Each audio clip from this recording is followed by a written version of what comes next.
Եթերում ազատ լուրերի հիմնական թողարկումն է, ձեզ հետ են Ռիտա Մնացականյանը եւ Արա Աբրահամյանը։ Բարի երեկո։ Օրվա իրադարձությունները նախամարում։ Ողբերգական դեպք է տեղի ունեցել Ծաղկաձորում։ Կվադրոցիկլի կողաշրջման հետևանքով 4 հոգի ծայրահեղ ծանր վիճակում տեղափոխվել են բժշկական կենտրոն, որտեղ վիրավորներից երկուսը գիտակցության չգալով մահացել են։ Մահացածները աղջիկներ են։ Ջրասուզակներն ու փրկարարները Մարմարիկ գետից առավոտյան դուրս են բերել 2-ամյա Տիգրանի մարմինը։ Երեխայի դին հայտնաբերվել է Հրազդան Ջեկի մոտակա կամրջի մոտ։ Բացահայտվել է այսպես ասած դարի հանցագործությունը 590,000 $-ի հափշտակության դեպքը։ Շաբաթվա քրեական քրոնիկոնը։ Սլովակիայի վարչապետ Ռոբերտ Ֆիցոն կժամանի Հայաստան մասնակցելու Երևանյան երկխոսություն միջազգային համաժողովին։ Նույն նպատակով Հայաստան կայցելեն Հունգարիայի, Չեռնոգորիայի եւ Ֆրանսիայի արտգործնախարարները։ Կկայանան նաեւ նրանց հանդիպումները Արարատ Միրզոյանի հետ։ Անվտանգության խորհրդի քարտուղար Արմեն Գրիգորյանը չի մասնակցի մայիսի 27-ից 29-ը Ռուսաստանում անցկացվելիք անվտանգության հարցերով պատասխանատու բարձր ներկայացուցիչների 13-րդ միջազգային հանդիպմանը։ Չմասնակցելու պատճառը հայտնի է։ Սյունիքում մեկնարկել են հյուսիս-հարավ ռազմավարական ավտոճանապարհին միացող Խնձորեսկ եւ ներքին Խնձորեսկ գյուղերը կապող ճանապարհահատվածի հիմնանորոգման աշխատանքները։ Նախագիծը ունի թե տնտեսական, թե ռազմավարական նշանակություն եւ ընդգրկված է Հայաստանի ճանապարհաշինական հիմնական ծրագրերում։ Քաղաքի տարբեր հատվածներում վերջին տարիներին իրականացված անտառացման եւ կանաչապատման ծրագրերն արդեն տեսանելի արդյունք են տալիս։ 45 հեկտար տարածքում ձևավորվել են նոր քաղաքային անտառներ։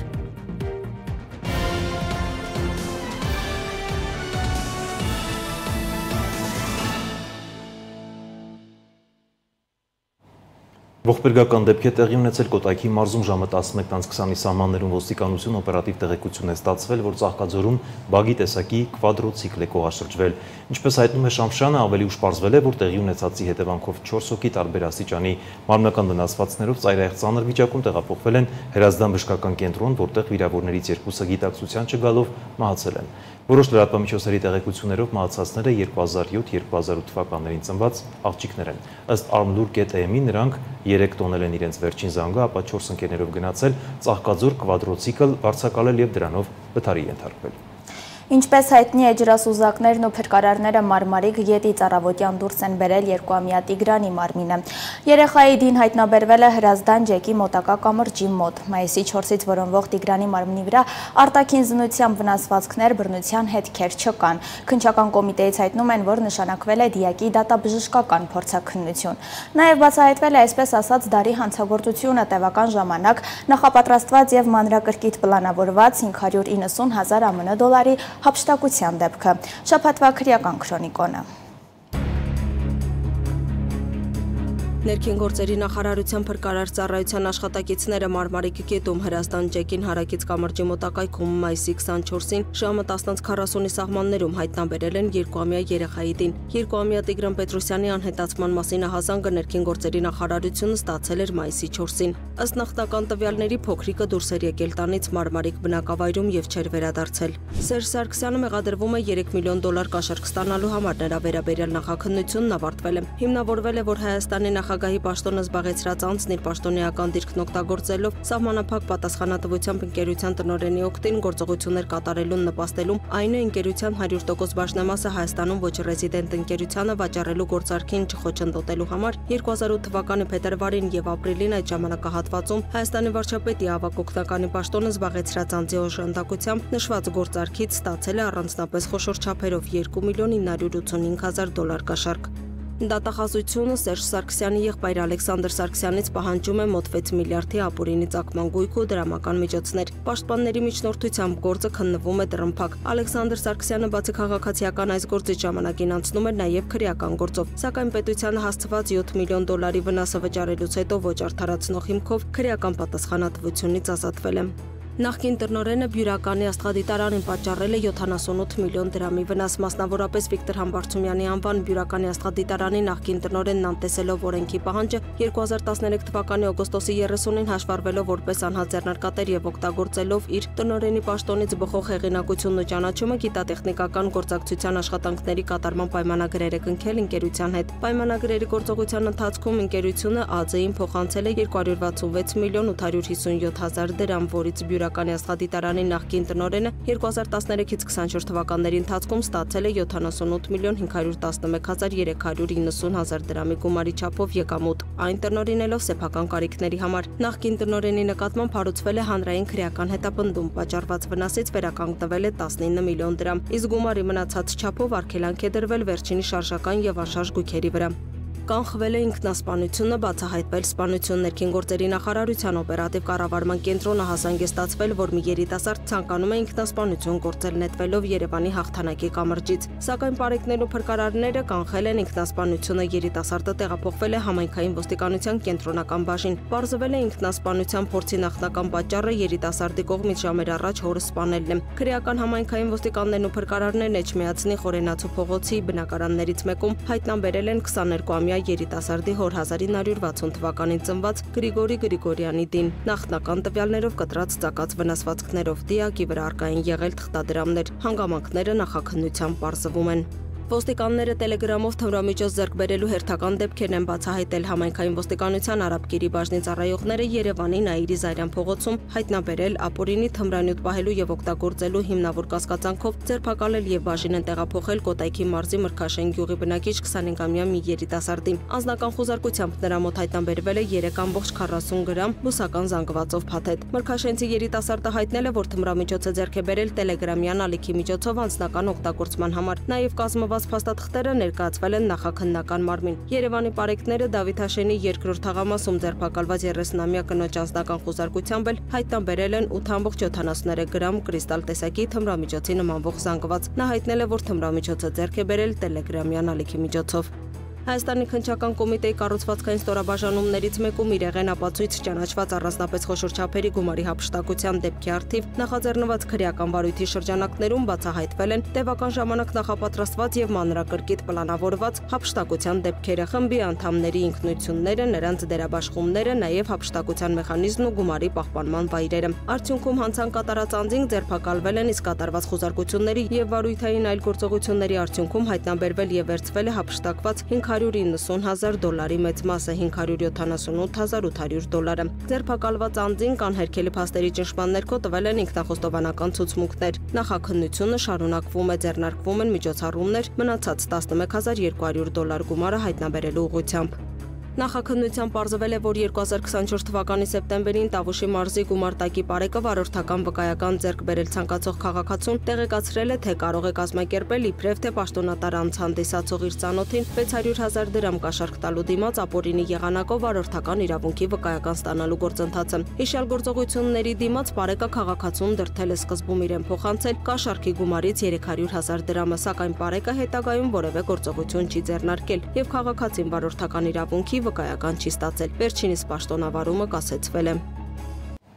Այլ թեմաներ Սլովակիայի վարչապետ Ռոբերտ Ֆիցոն կժամանի Հայաստան մասնակցելու Երևանյան երկխոսություն միջազգային համաժողովին։ Այս տարվա միջոցառումը կազմակերպվում է Դիտորդ հետազոտական հիմնադրամի հետ գործընկերությամբ, Կազիմիր Պուլասկի հիմնադրամի եւ Վարշավայի անվտանգության ֆորումի հետ գործակցությամբ, նաեւ Ֆրանսիայի Եվրոպայի եւ արտաքին գործերի նախարարության վերլուծության, պլանավորման եւ ռազմավարության կենտրոնի աջակցությամբ։ Նույն նպատակով մայիսի 27-ին Հայաստանում կգտնվեն Հունգարիայի եւ Չեռնոգորիայի արտաքին գործերի նախարարներ Պետր Սիարտոն եւ Ֆիլիպ Իվանովիչը։ Ծրագրված է նրանց հանդիպումը Արարատ Միրզոյանի հետ, իսկ մայիսի 26-ին Հայաստան կայցելի Ֆրանսիայի արտաքին գործերի նախարար Ժան-Նոել Բարոն։ Կկայանա Արարատ Միրզոյանի եւ Ժան-Նոել Բարոյի հանդիպումը, որին կհաջորդի նախարարների համատեղ մամուլի ասուլիսը։ Ֆրանսիայի ԱԳ նախարարը եւս Երևանյան երկխոսություն միջոցառման շրջանակում կմասնակցի պանելային քննարկման։ Անվտանգության խորհրդի քարտուղար Արմեն Գրիգորյանն էլ չի մասնակցի մայիսի 27-ից 29-ը Ռուսաստանում անցկացվելիք անվտանգության հարցերով պատասխանատու բարձր ներկայացուցիչների 13-րդ միջազգային հանդիպմանը։ Պատճառը մայիսի 28-ին Հանրապետության տոնին նվիրված միջոցառումներին մասնակցելն է։ Մոսկվայում սպասվող հանդիպմանը Հայաստանը ներկայացնելու է դեսպան Գուրգեն Արսենյանը։ Երևանն ու Բաքուն աշխատանքային կարգով շարունակում են կարծիքներ ու առաջարկներ փոխանակել սահմանազատման աշխատանքների հաջորդ փուլերի կազմակերպման հարցերի վերաբերյալ։ Ազատությանը հայտնել են արտաքին գործերի նախարարությունից, նշելով, որ Հայաստանի եւ Ադրբեջանի միջև համաձայնագրի տեքստը համաձայնեցված է, վերջնականացված եւ Հայաստանը պատրաստ է ստորագրել այն։ Անդրադառնալով նախքան պայմանագրի ստորագրումը Հայաստանի սահմանադրությունը փոխելու եւ ԵՀԿ Միսկի խումբը լուծարելու մասին Բաքվի պահանջների վերաբերյալ հարցին Հայաստանի ԱԳՆ նշել է, որ հակամարտության ինստիտուցիոնալ կարգավորման պարագայում հակամարտությամբ զբաղվող որևէ ինստիտուտի անհրաժեշտությունը վերանում է։ Եվ թվարկման այս հատվածում շաբաթվա կարևոր եւ ուշագրավ իրադարձությունները քննարկել եմ քաղաքագետ Լիլիթ Դալաքյանի հետ։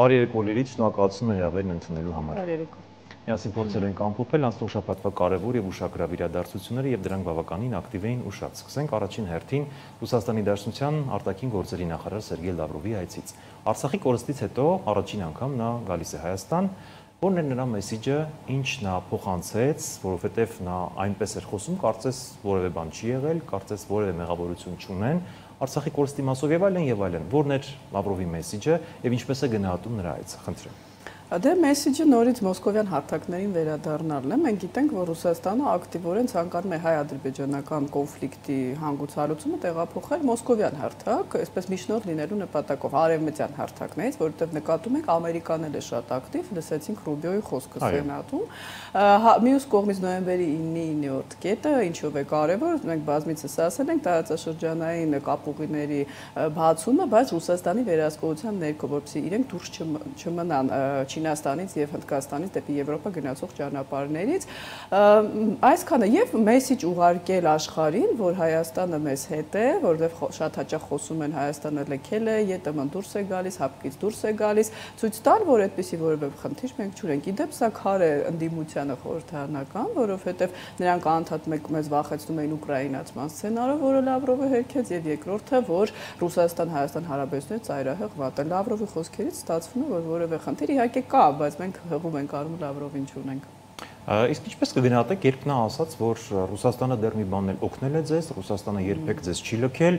եւ այն ժամանակ երբ խոսում էին հապկը դեռ չի ճանաչում մեր սահմանները, եւ այսպես շարունակ, այսինքն Լավրովը ինչ էր ուզում ասել, որ դուք եք մեղավոր ձեր ձախողումների մեջ։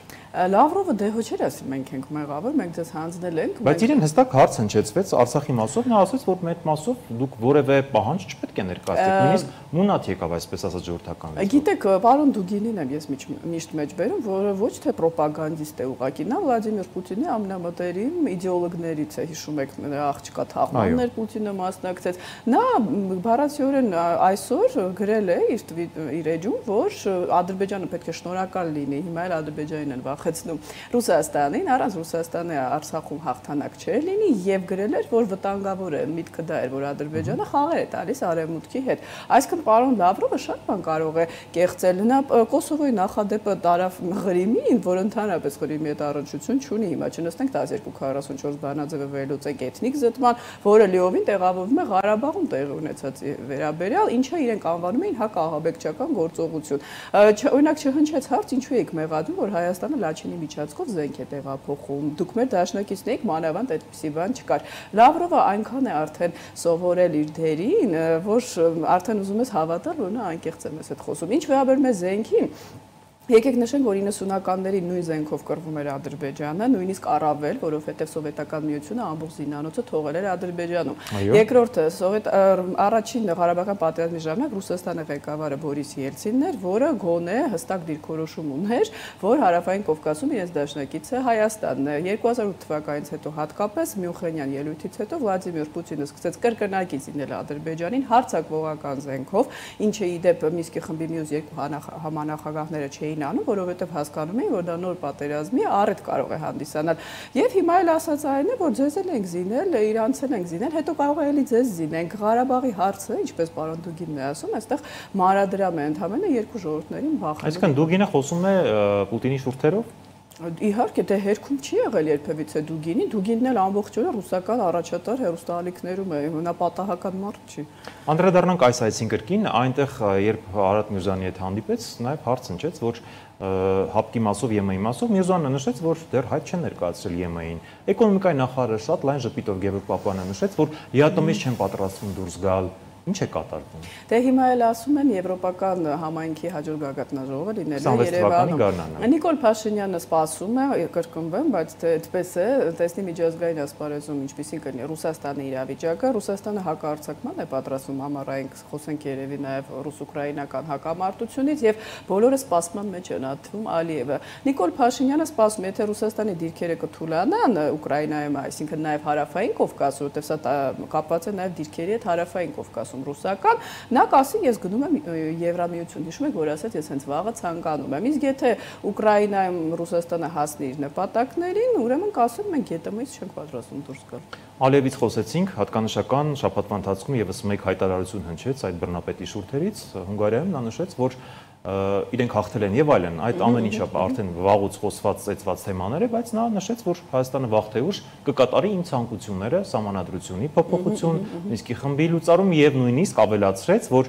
Արմենիան-Ադրբեջան այդուհանդերձ կա եւ իր փախստականները պետք է գան։ Այս մասով ձեր մեկնաբանությունը։ Նախ Դուգինը հերքել է, որ դա իր հաղթանակն է, դե գումարած Էրդողանն է միշտ ասել, որ Լեռնային Ղարաբաղի հաղթանակը չեն կարողանում վերջը պարզել ով է հաղթել։ Ինչ վերաբերում է Արևմտյան-Ադրբեջանի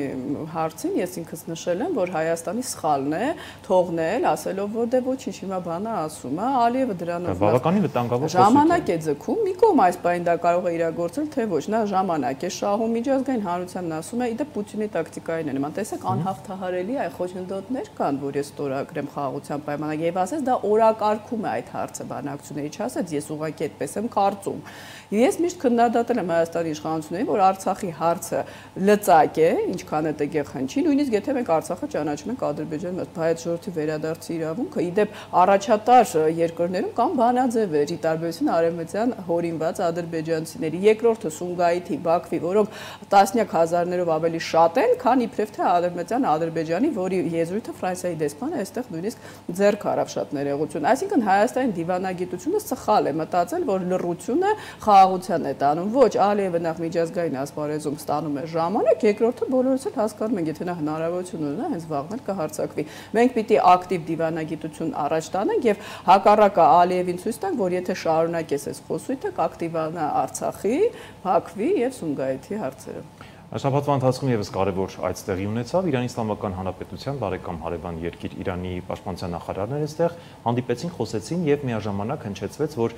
կարմիր գիծ է շարունակում մնալ իրենց համար հարևանների սահմանների խախտումը։ Բայց նույն միաժամանակ այդ ընթացքում զուգահեռ իրականության մեջ օկուպացված Արցախում, հայկական Արցախում տեղի էր ունենում իրանական եւ ադրբեջանական զորավարություններ։ Այս մասով ինչ կմեկնաբանեք։ Տեսեք, քանի որ Հայաստանի Հանրապետությունը ինքը ճանաչել է Արցախը Ադրբեջանի մաս, ոչ մի այլ երկիր չի պատրաստվում մեզ համար, իբրև թե լավ Արցախի համար իր հարաբերությունները վատացնել Ադրբեջանի հետ։ Իսկ թե ինչի Հայաստանը ճանաչեց, դա այլ հարց է։ Դրա մասին մենք խոսել ենք Խովայևի այցը, Փաշինյանը որ համաձայն էր,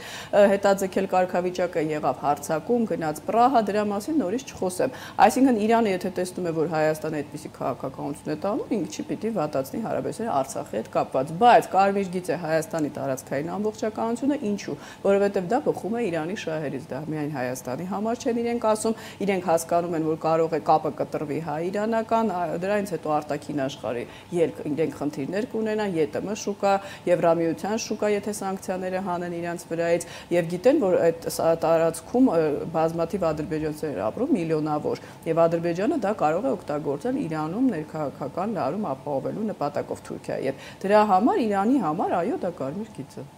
Վերջերս նաև հնչեց Մարկո Ռուբիոյի շուրթերից մի հայտարարություն, որը բավականին ուշագրավ էր, որ հայ-ադրբեջանական հարաբերությունները դեռ շարունակում են մնալ լարված եւ նույնիսկ վտանգավորության էսկալացիայի աստիճանի հասնելու խնդիր կա։ Ինչ էր ուզում Մարկո Ռուբիոն սրանով մեսիջ եղել։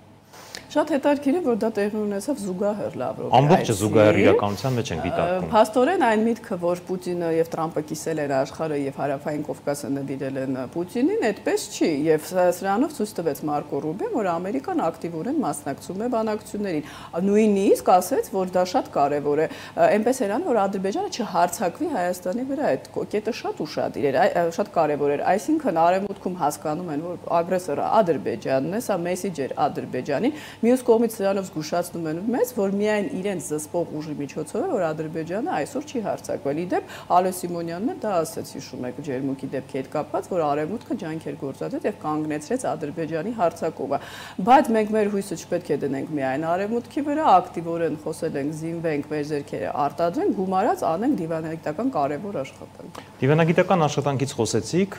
մի հաշված օրեր եւ Ֆրանսիայի արտաքին գործերի նախարարն է այցելում, բավականին հատկանշական եւ կարևոր այց է։ Այսպիսի այցերը եւ ոչ միայն նա, այլ նաեւ բավականին բարձրաստիճան պաշտոնյաներ են գալիս արտաքին գործերի նախարարությունից եւ այլն եւ այլն։ Կիպրոսից բարձրաստիճան պաշտոնյաներ կային, ինչով է պայմանավորված բոլորը միաժամանակ կարծես գալիս են Հայաստան։ Տեսեք, քանի որ արդեն ԱՄՆ Ռուսաստան արևմուտք ներողություն Ռուսաստան հարաբերությունները գնալով սրվում են եւ այսօր ես տեսա Կայակալասը Սերբիայի ղեկավարին կոչ արեց վերջապես որոշել իրենք ու կողմն են լինելու։ Սա Հայաստանի նման երկրների համար շատ վտանգավոր է, ինչու, որովհետեւ մեր ժամանակը սպառվում է, ես դրա մասին խոսել եմ, ասել դե մենք կարող ենք մայիսին գնալ Մոսկվա, հետո գալ Եվրոպա։ Իհարկե ես նշել եմ, որ գնալը ինչ որ առումով ճիշտ է, որովհետեւ մենք ունենք լուրջ վտանգներ Ռուսաստանից, հանձինս Ադրբեջանի, բայց ցավալի ժամանակը սպառվում է եւ մեզ կարող են այս խորացող աշխարհաքաղաքական ուրեմն ճեղքի պայմաններում արդեն որոշում կայացնելու մեսիջ հողել, որ վերջապես որոշեք ուր եք գնում Եվրամիություն, ԵՏՄ, ՀԱՊԿ, արևմտյան երկրների հետ հարաբերություններ եւ առանցքը որ նայում ենք Ֆրանսիա, Հունաստան, Հնդկաստան, սրանք այն երկրներն են, որոնք ցանկանում են տարածաշրջանում հակակշռել Թուրքիային եւ Ադրբեջանին։ Այսինքն մենք պիտի այն երկրների հետ խորացնենք մեր հարաբերությունները, որոնք կցանկանան այստեղ Թուրքիային զսպել, Ադրբեջանին, ինչպես նաև Ռուսաստանին։ Ռուսաստանը հիմա ուղղակի Ուկրաինայում բարդ իրավիճակում է, սպասում է ամռանը, որպեսզի անցնի հակահարձակման, տեսնենք դա ինչպես տեղի կունենա, բայց այս երկու երկրներին մենք հաստատ կարող ենք այս եռյակի միջոցով զսպել։ Հիմա մենք որտեղ ենք գնում եւ քաղաքականությամբ, ինչպես նախկինում Սերժ Սարգսյանն էր փորձում անել, եւ Ռուսաստանի Դաշնություն եւ ԵՄ։ Որտեղ ենք մենք եւ ինչ պետք է անենք։ Վերջապես, այո, ինչպես դուք նշեցիք, ժամանակը սպառվում է։ Սերժ Սարգսյանը մի օրում փոխեց իր քաղաքականությունը, ես չէի ասի, որ դա եւ էր, այսինքն ստիպեցին եւ փոխեց եւ մնաց միայն Ռուսաստանի կամ ԵՏՄ հարթակը։ Հուսով եմ Նիկոլ Փաշինյանը։ Մենք այդ դառը փորձը ունենք, կարծես։ Հուսով եմ, այո, այդ դառը փորձը եւս մեկ անգամ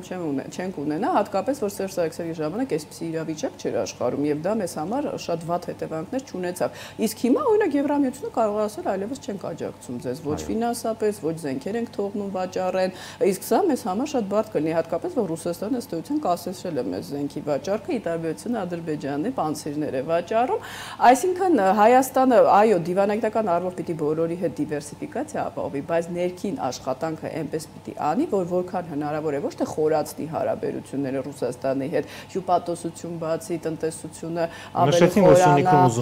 այո, այլ արագ քայլերով, բայց զգույշ, միաժամանակ դա պետք է փորձել անել, հեռանալ Ռուսաստանից, որովհետև այս անկախատեսելի իրավիճակում մենք չգիտենք վաղը ինչ կլինի։ Շնորհակալ եմ հրավերն անցնելու համար։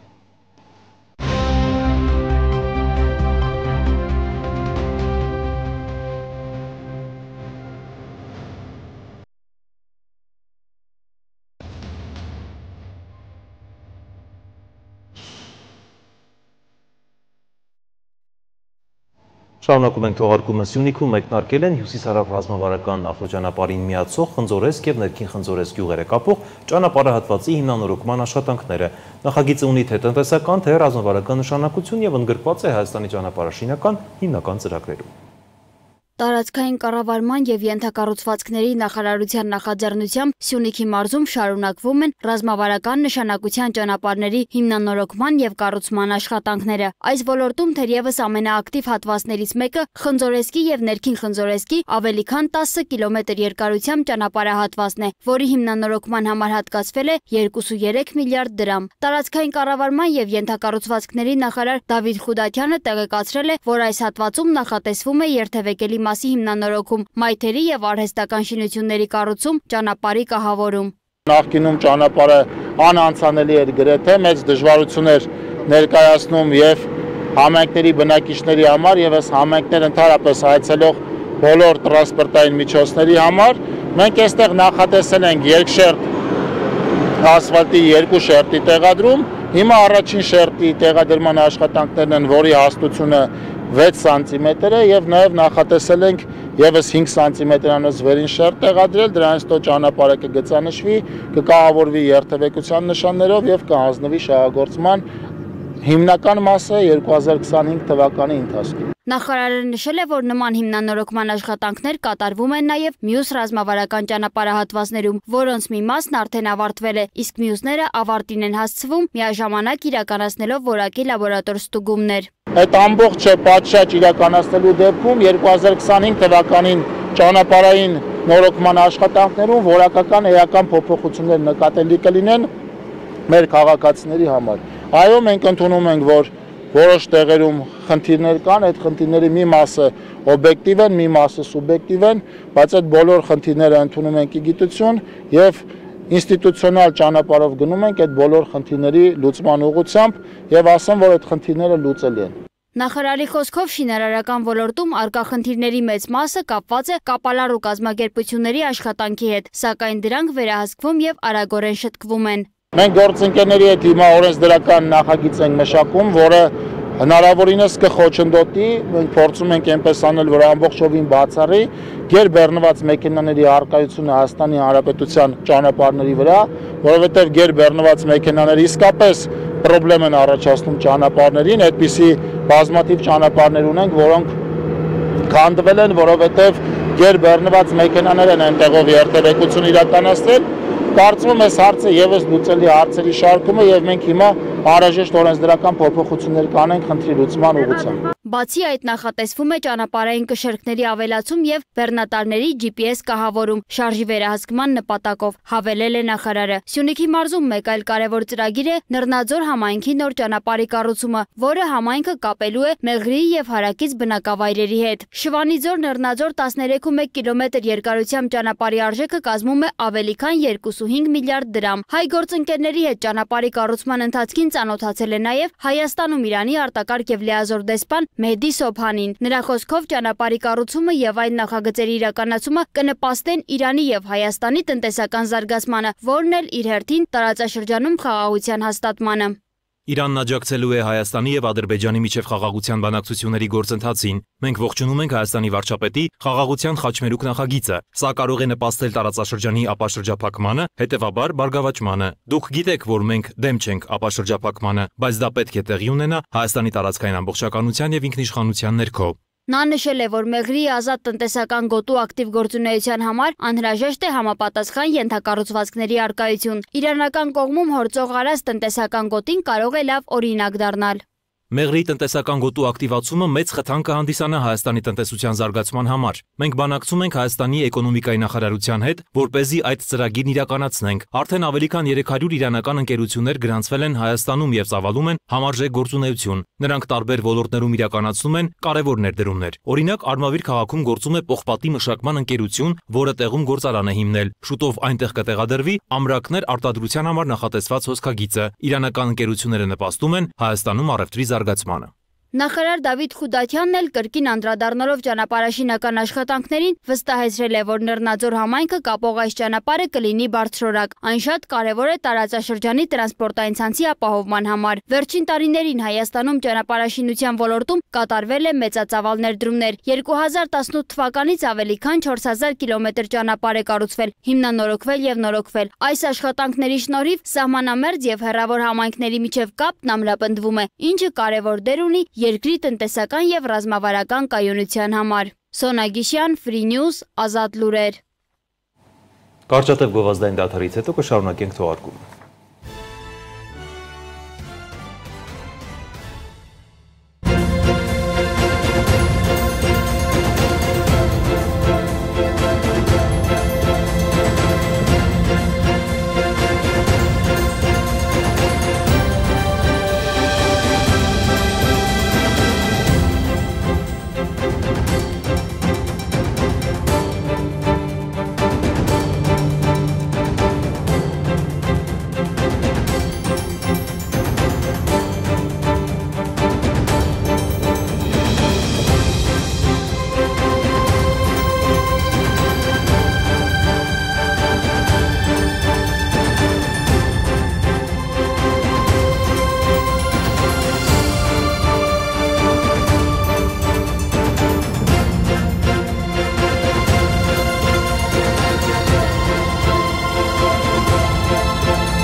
Այլ թեմաներ քաղաքի տարբեր հատվածներում վերջին տարիներին իրականացված անտառացման եւ կանաչապատման ծրագրերն արդեն տեսանելի արդյունք են տալիս։ Կանաչապատման եւ շրջակա միջավայրի պահպանության պոակի իրականացրած աշխատանքների շնորհիվ 45 հեկտար տարածքում ձևավորվել են նոր քաղաքային անտառներ, որոնցից 15 հեկտարը արդեն կայացած։ Մասնագետներն ընդգծում են նախկինում դեգրադացված անջրտի հողերում այսօր աճում են ինչպես դեկորատիվ, այնպես էլ պտղատու ծառատեսակներ, վերածվելով մայրաքաղաքի կանաչ թոքերի։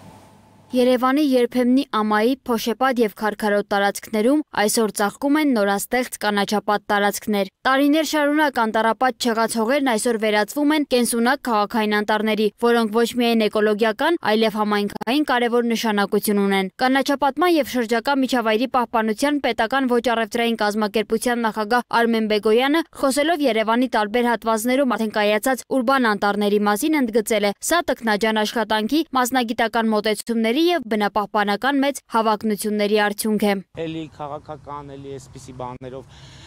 հայտարարություններ են արվել, որ այս անտառները չկան, գոյություն չունեն, ամբողջը չորացել են եւ ամենակարևորը, որ անտառ հիմնման քաղաքային ուրբան անտառ հիմնման աշխատանքների մեջ անտառներն արդեն համարվում են կայացած, երբ որ նրանց 2 տարին արդեն լրացել է եւ 3-րդ տարվա մեջ են, որ արդեն այսպես ասեմ են ռիսկային բոլոր փուլերն իրանք անցել են եւ այլևս իրենք գոյություն ունեն։ Այսօր արդեն Երևանում գործում են մոտ 45 հեկտար ընդհանուր մակերեսով ուրբան անտառներ, որոնցից 15 հեկտարը վերջնականապես կայացած։ Այդ թվում Փարոսի հատվածում շուրջ 10 հեկտար, Եռաբլուրի մոտ 9 հեկտար եւ Հաղթանակ զբոսայգու հարակից լանջերին մոտ 4 հեկտար։ Այս բոլոր տարածքներն արդեն ձևավորել են ինքնաբավ կանաչ համակարգեր, վերածվելով ստվեր տվող, աղմուկ կլանող եւ թթվածին արտադրող բնական միջավայրերի։ Բեգոյանը հավելել է, որ արդեն իսկ կայացած անտառների տարածքներն անցել են իրենց ռիսկային փուլերը եւ դարձել են քաղաքի էկոլոգիական թոքերը։ Բուն քաղաքի օդի որակը բարձրացնող տարածքները դա քաղաքային մեծ այգիներն են կամ այսպես ասած ուրբան անտառներն են, որոնք մենք ստեղծել ենք մեր տքնաջան աշխատանքի շնորհիվ։ Կուզեմ նշեմ, որ բոլոր վայրերում նախապես անցկացվել են ոռոգման համակարգեր։ Քիչ անց ես խնդրեմ ֆիքսեք, նաև մենք ունենք պաստառ, որի վրա տեղադրել ենք, թե ինչ է եղել այստեղ տունքից առաջ, անապատ դեգրադացված հողեր։ Նախքան ծառատունկի աշխատանքների մեկնարկը մասնագետները մանրամասն հողային ուսումնասիրություն են կատարել, իրականացնելով հողի բերիության վերականգնում, ոռոգման համակարգերի տեղադրում եւ հատուկ մեթոդների հողային մշակում։ Կանաչապատման եւ շրջակա միջավայրի պահպանության հողակի փորձագետ Հասմիկ Խուրշուդյանը նշել է, որոշ հատվածներում աշխատանքները բավականին դժվար են եղել։ Սա տարիների ընթացքում, որ անտառապատ չէր եղել, բուսածածկ չէր եղել, առանց էդ էլ արդեն քայքայված տարածք էր, փոշիացած, քարքարոտ, ամայացած տարածք էր, եւ ուզում եմ նշեմ, որ կրկնակի անգամ բարդացել էր մեր աշխատանքը, որովհետև մինչ մեր աշխատանքային խումբը սկսել աշխատել, նախկին ղեկավարությունը ստեղ շատ դիլետանտային մոտեցում էր ունեցել եւ ամբողջ տարածքը ենթարկել էին կոշտ մաքրման, այսինքն անգամ վերևի մի փոքր բերի շերտը կոճղահանած, թփերը հանած ամբողջը տարածքը ամայացված էր։ Դե փորձնական ոռոգման ժամանակ պարզվեց, որ հողը բացարձակ ջուր չի պահում։ Եվ որպեսզի հողը սկսի ջուր պահել, միակ ճանապարհը, որ մենք դիմեցինք անտառային տեխնոլոգիաների, որովհետև քաղաքում երբեք հրամատներ մինչ այս չեն արել, շատ ծանր տիտանական աշխատանք էր, շատ մեծ աշխատանք կատարեցին եւ մեր մեխանիզատորները, հողակի եւ ագրոնոմիական խումբը եւ աշխատանքային ամբողջ խումբը եւ այլ ձև, որպեսզի հողը կարողանա ընդունի ջուրը եւ խոնավություն պահպանի, բնականաբար այս խրամատներով տնկումներ։ Առաջիկա տարիներին պլանավորվում է նաև նոր քաղաքային անտառի ստեղծում Երևանի կենտրոնին կից Միասնիկյան պողոտայից մինչև կենթանաբանական այգի ձգվող հատվածում, որտեղ կտնկվի 35 հեկտար տարածք։ Նախագծում ներառված են արհեստական լճակներ, էկոսրճարաններ, հեծանվուղիներ եւ թենիսի ու ֆուտբոլի խաղադաշտեր։ Ըստ Արմեն Բեգոյանի, այս նախագիծը դառնալու է Երևանի կանաչ շնչելու հաջորդ մեծ քայլը։ Էկոլոգիական հսկայական նշանակություն է ունենալու հենց կենտրոն վարչական շրջանի համար, ինչը մենք նախատեսում ենք կառուցել, ստեղծել, կտևի մոտ 2 տարի, որովհետև այնտեղ մենք նախատեսում ենք արդեն արհեստական լճակներով, որոշակի ռեկրեացիոն գոտիներ, հեծանվուղիներ, թենիսի կորտեր, ֆուտբոլի դաշտեր, էկոսրճարաններ, այսպես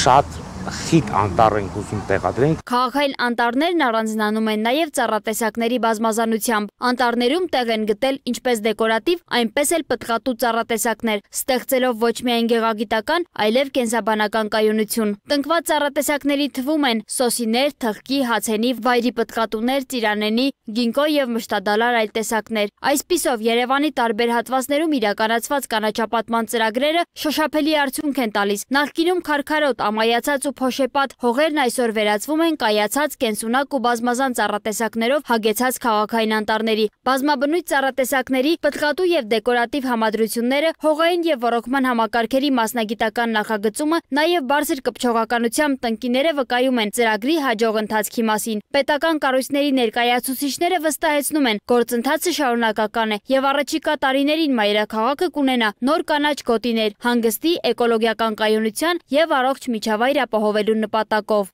Սոնա Գիշյան, Տիգրան Ղազարյան, Free News, Ազատ լուրեր։ Միջազգային նորություններն էլ առաջարկում ենք դիտել տեսաշարով։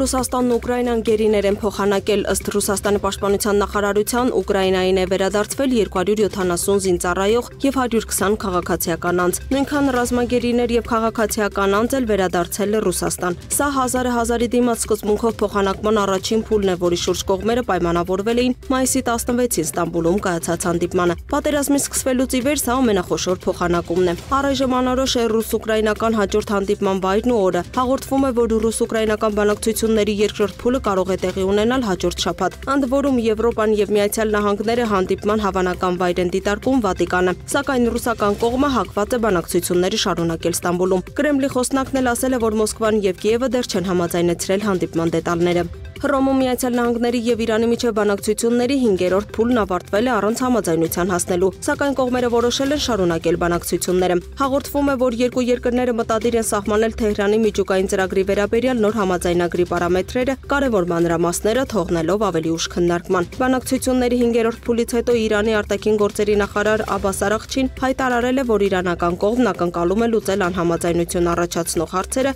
ամերիկացի ներկայացուցիչների հետ 1 կամ 2 հանդիպումների ընթացքում։